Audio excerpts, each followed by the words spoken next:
Welcome back.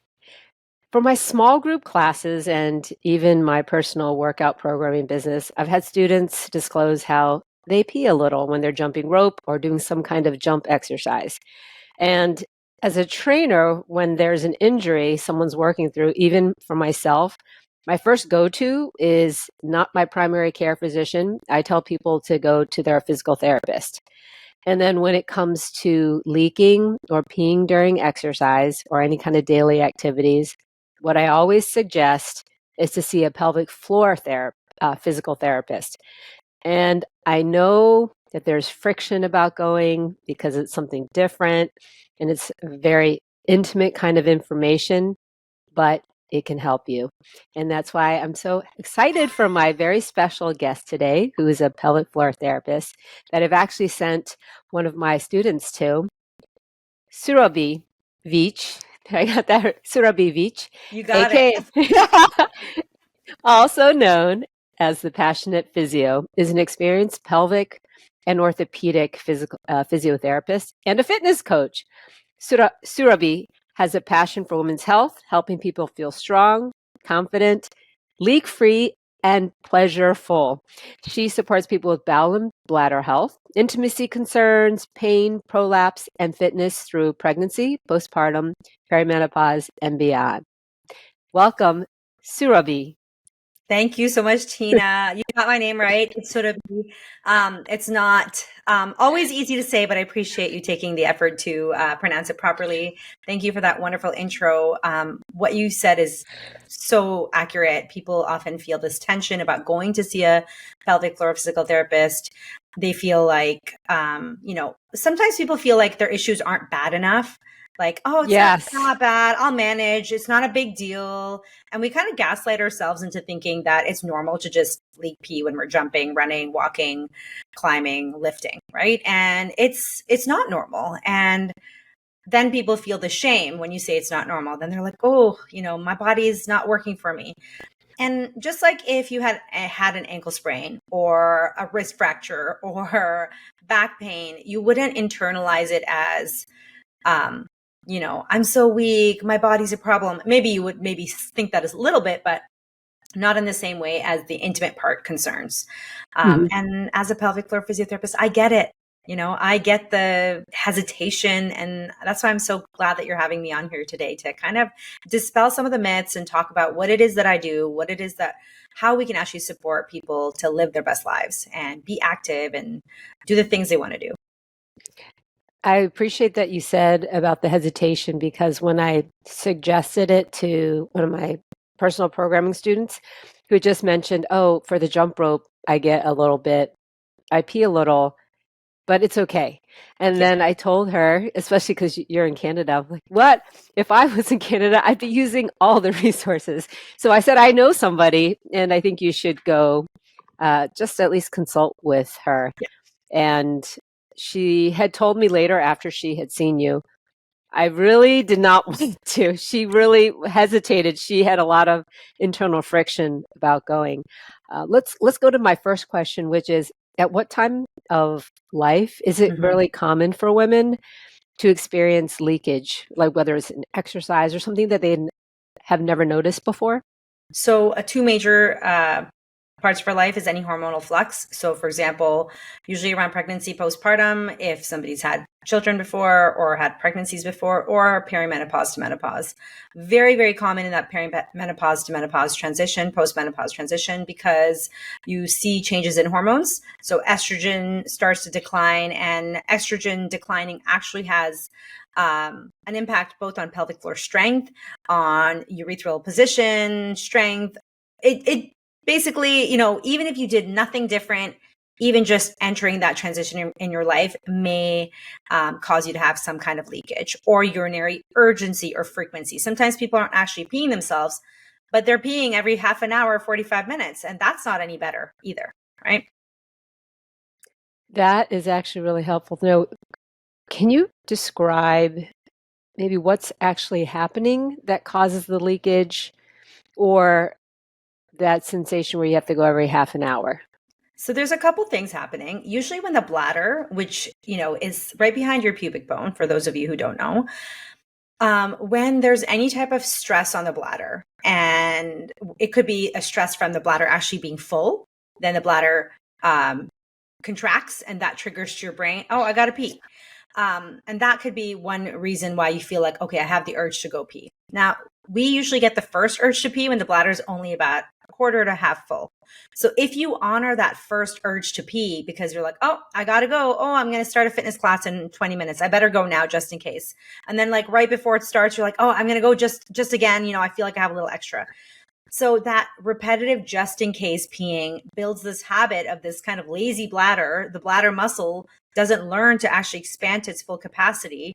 In most females, we can hold about 2 cups, like half a liter of urine.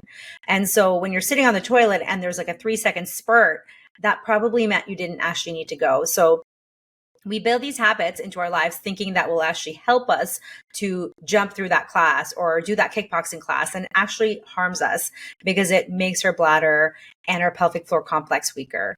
The next thing that can happen is actually weakness or incoordination of the pelvic floor.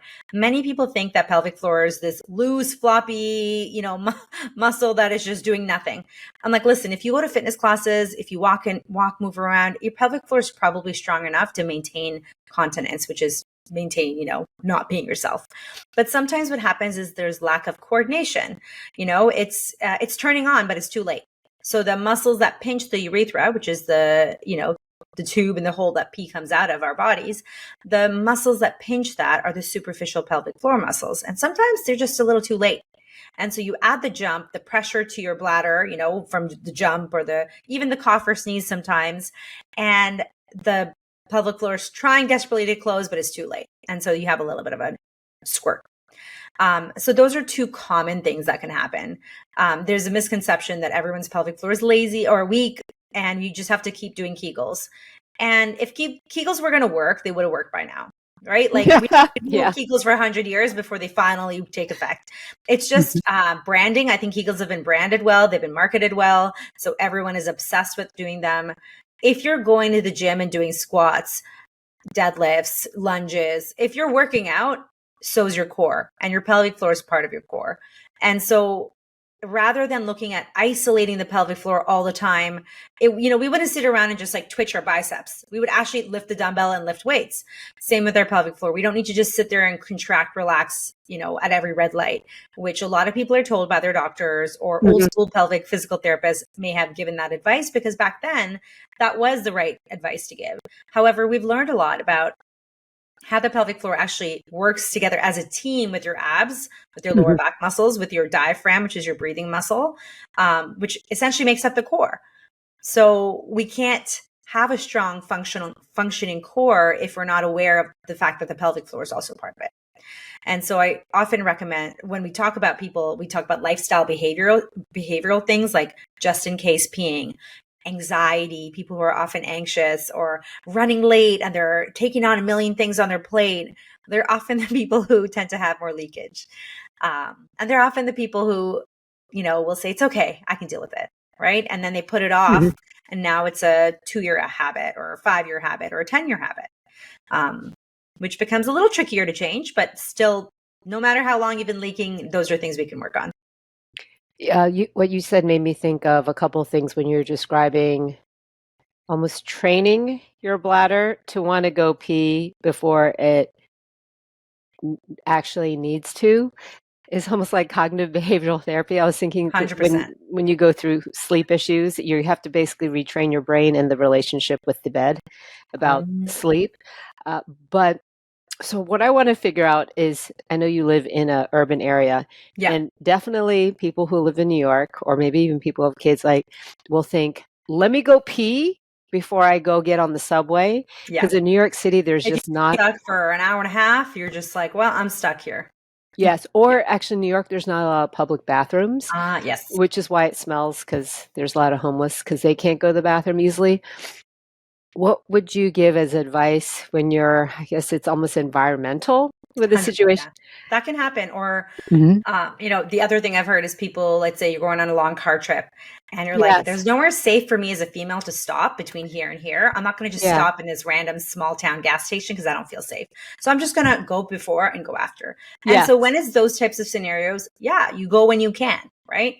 Okay. But if it's a daily thing, you take the public transit every single day. I live in Toronto, the TTC, the public transit here is notoriously, sometimes it takes an hour, sometimes it takes 2 hours, sometimes it takes half an hour, right?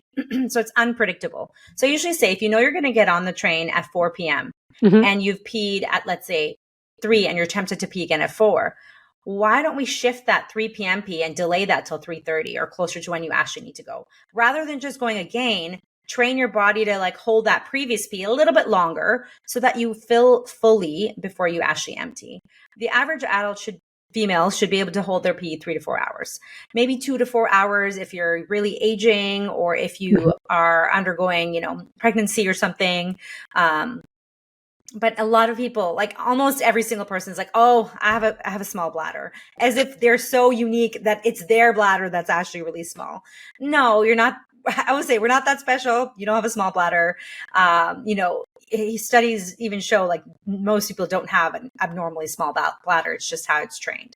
And some people will say, I just feel like I can't get all the pee out. I feel like there's always a little bit left inside, like Hmm. that urinary retention sensation. Hmm. And you might get an ultrasound done and the ultrasound will show that there's urine still in the bladder. And one thing to note is there's always some urine left in the bladder, just like there's some air left in the lungs. Don't expect like full 100% emptying. But if you're noticing retention, it's because you're peeing too often.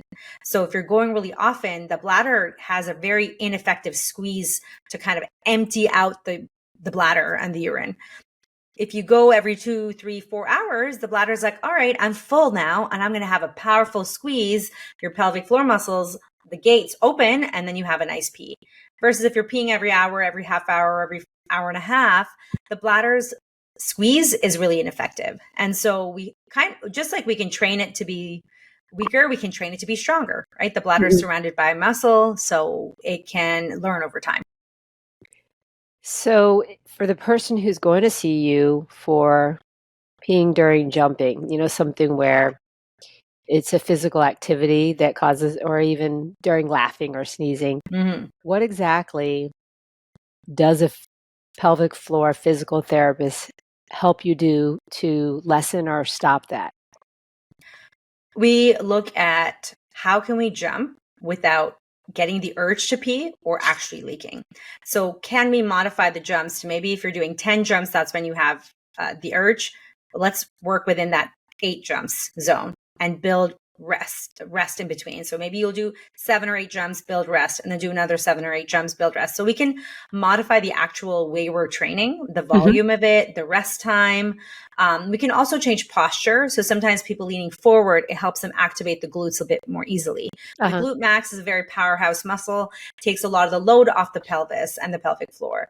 It also may help you engage the core more effectively when you either add a lean forward, or for some people, stand up more upright. For some people, spring off your calves. There's so many different cues that you can give to change the exercise.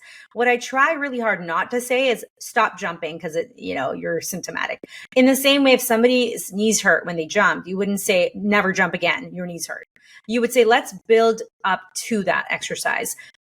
So if your body is failing at a very simple thing like continence, which is like staying dry, we have to ask ourselves, are you ready for that exercise? Because maybe your quads are ready, your glutes are ready, your core is ready, your abs are ready, but your pelvic floor isn't. So how can we then still build more capacity within that limit of maybe not adding high impact yet, but still building strength and power? So that's, those are some ways. The other thing is managing your breath. A lot of people, when things get hard during a workout, you've seen this, I'm sure, is they start to breath hold. Their face gets red or they're gasping for air after a set because they've been effectively breath holding or shallow breathing or panting throughout the whole set. And so even just slowing it down and say like, let's breathe, let's focus on actually breathing, or maybe timing your breath with exhaling as you land, because when you exhale, it triggers a reflexive contraction of your pelvic floor, which is good, right? Because we want to keep the gates shut when we are not on the toilet. So we play around with it. We see what is going to be the most effective change. And we don't change all of those things at once. We change the factors that actually make a difference. For some people, we change the breath, makes no difference. Change the posture, makes no difference. We change the volume. That's the key for them. Or for some people, they need a better warm up, because usually by the time they're jumping during the workout, it's towards the tail end of the workout, and they're tired, or they need to re-warm up some of the hip muscles.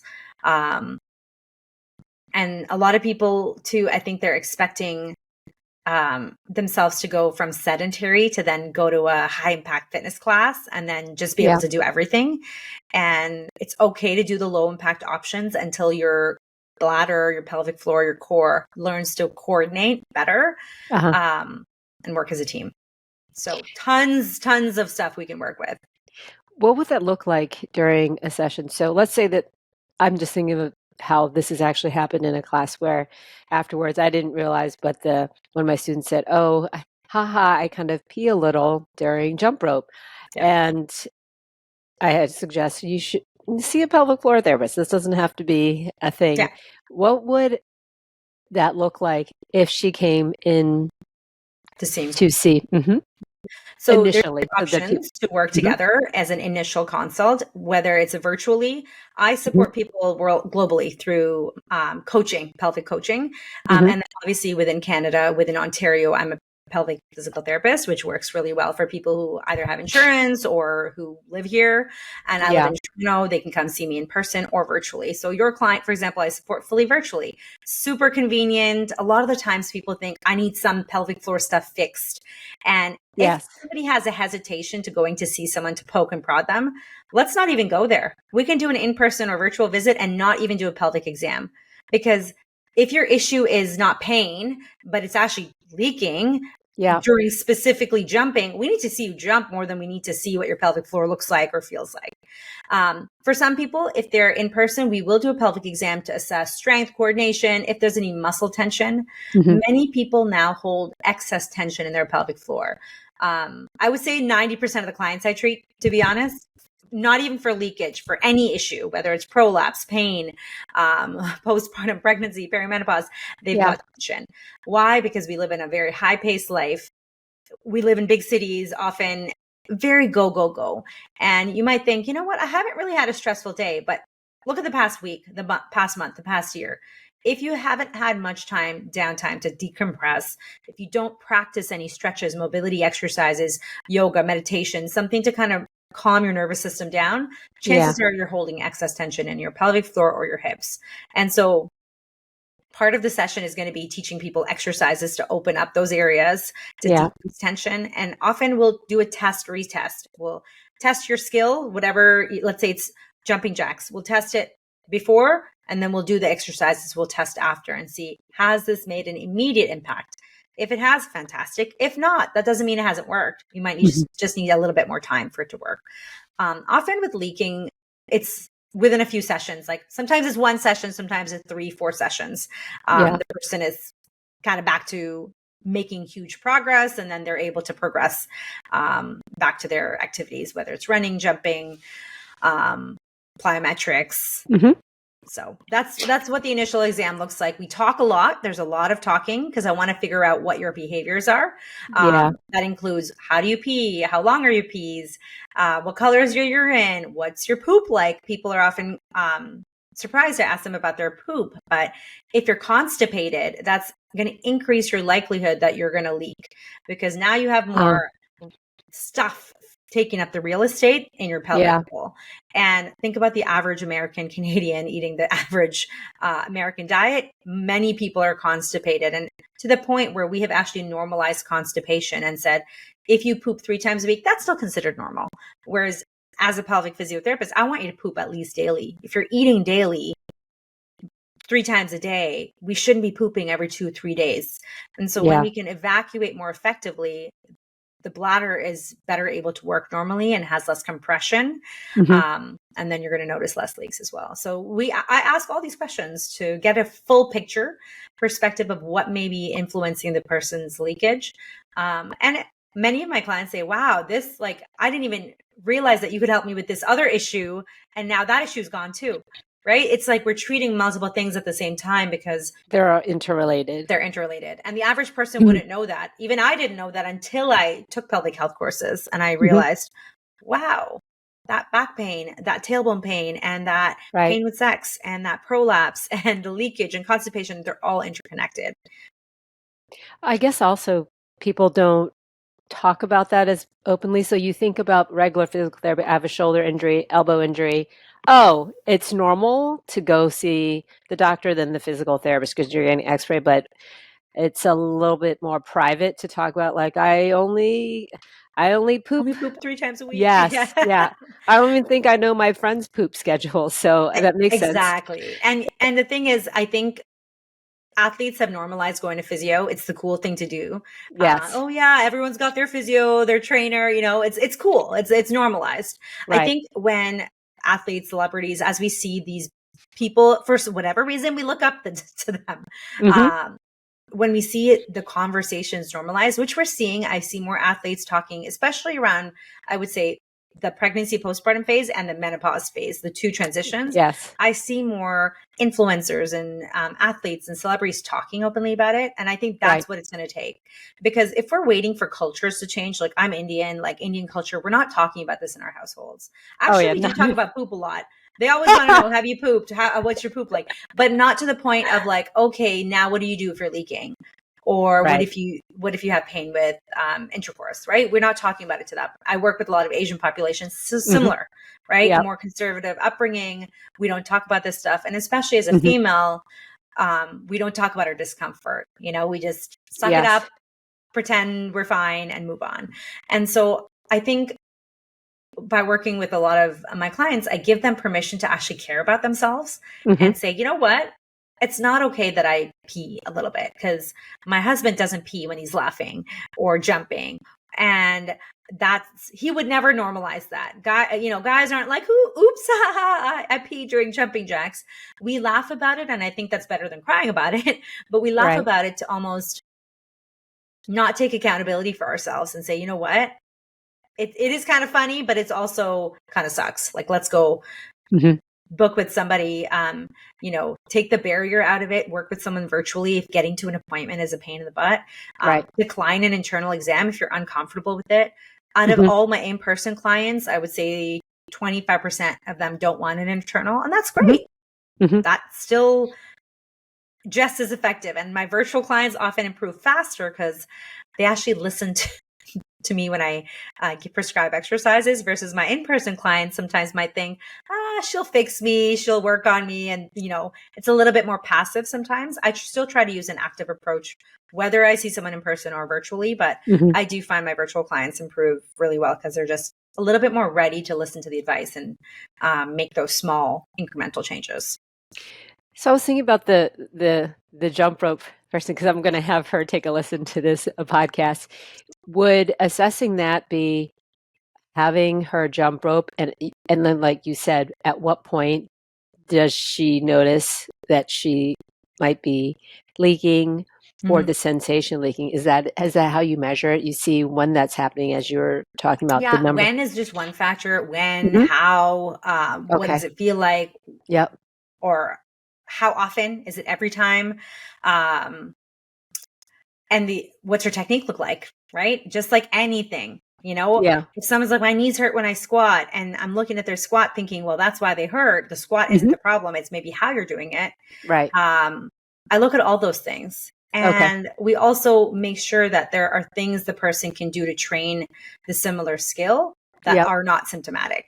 So for example, if it is jumping rope, can they do it without leaking when they don't have the rope? Like doing pogo hops or something. Exactly. Or, for that client of yours, when doing it on one leg, she wasn't symptomatic versus when she was doing it on 2 legs. So can we increase the challenge? Because when we increase the challenge, we force bigger muscles to work versus, when we decrease the challenge, you would think we often think, oh, make it easier, right? But actually making it harder sometimes can get more muscle engagement, more stability, muscles turn on, and you breathe differently. You're forced to breathe because if you try to breath hold the entire time, you just won't be able to do it. Right. And, sometimes again, going back to behavioral, it's like the bed thing with the sleep. Sometimes it's like if you're always in this environment and you're stressed there, switch it up. Maybe change your mattress, change your sheets, put a different painting on your walls. So it's the same thing with exercise. If one specific thing has hurt or caused leakage or symptoms for a while, let's Mhm. switch it up and just do something else that's going to train the similar skill Right. without forcing that. And then the person builds confidence, because ultimately it's all about building confidence in your body and trusting that your body can do it. Mhm. Building self-trust first, and then getting back to the exercise that's triggering them, right? And for some people, So that's in within the same session. Yeah. And for Oh, some, that's it takes a few. interesting. Oh, yeah. For some people, it's within the same session, because there's so many different exercises. I do them: side lunges, step ups. There's so many different things that are going to activate the big global muscles around the pelvis and the Mhm. pelvic floor, which ultimately takes the pressure off the little guys. The pelvic floor is like the little guy, right? And if the big guys are not doing their job, the little guy can't do its job.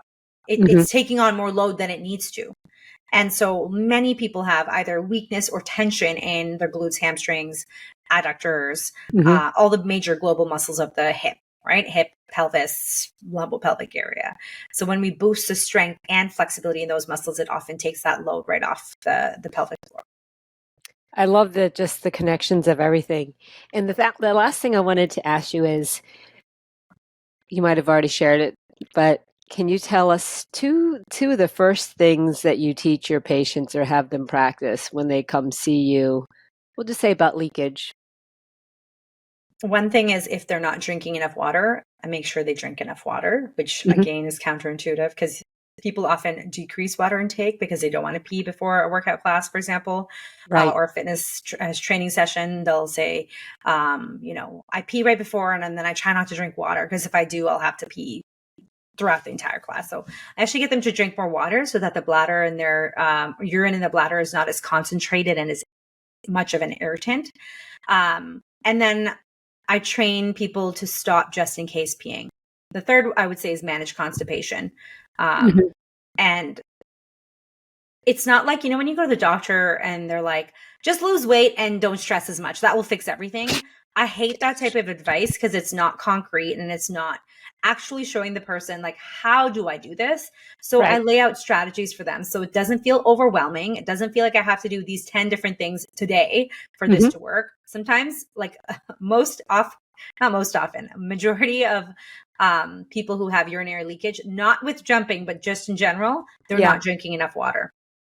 They're drinking like 3 cups, 4 cups a day, or they're adding a lot of caffeine, energy drinks, coffee, tea, caffeinated tea. And that causes your nervous system to kind of be more on edge. Uh-huh. People get anxious when they drink coffee. Your bladder gets more squeezy. And so if your bladder is constantly squeezing, it's giving your brain that signal of like, oh, I got to pee, even when maybe it's only a quarter full. And so Mm. understanding what elements of this is impacting your leakage. And also, I don't ask people to stop drinking coffee if that's what they're really passionate about and they're like, I'm not doing that. That's okay. It's just like, how can we then modify what time you're drinking it? How much of it you're drinking it before your workout versus after? Um, can you dilute it a little bit more or add a little bit more water or food with it so that it's not just a straight shot of caffeine to your system? Mhm. So yeah, drink more water.